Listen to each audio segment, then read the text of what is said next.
বেড়া বিদেশ যায় বুঝলা গেছো, বিদেশ যায় বুঝলো না, বিদেশ যায় কিছু টিয়া পয়সার মালিক হয়েছে দেখে আর বন্ধু বান্ধব চিনো না, মা বাপ চিনো না, ভাই বন্ধু চিনো না, কেউরই চিনো না। বিদেশ গেলেই খালি বড় লোক হয়ে যায় মানুষ। হ্যাঁ আরে ভাই, এই যে একটা কথা আছে শুনতে শুনতে মনে করেন চুলি ফায়ালাইছি, দেখছেন এই যে চুলি ফাই কে গেছে গা, এই একই কথা শুনতে শুনতে কিন্তু কাজ কইরা মনে করেন পরিবারের সাথে সময় দিয়ে কথা বললে ভাই কার সাথে কেটা কথা বলতে চায়। বিদেশ মানুষে কতটা কষ্ট করে একমাত্র বিদেশের মানুষই বোঝে ভাই, যারা বিদেশ থাকে প্রবাসে থাকে একমাত্র তারা বোঝে।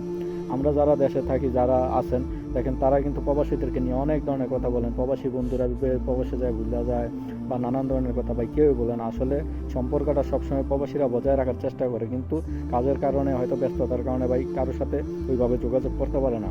এই কথাগুলো কোনো সময় বলবেন না বিদেশ যায় প্রবাসে যায় ভুলে গেছে লক্ষ লক্ষ টাকা কামাও, বা এটা আসলে কিছুই না।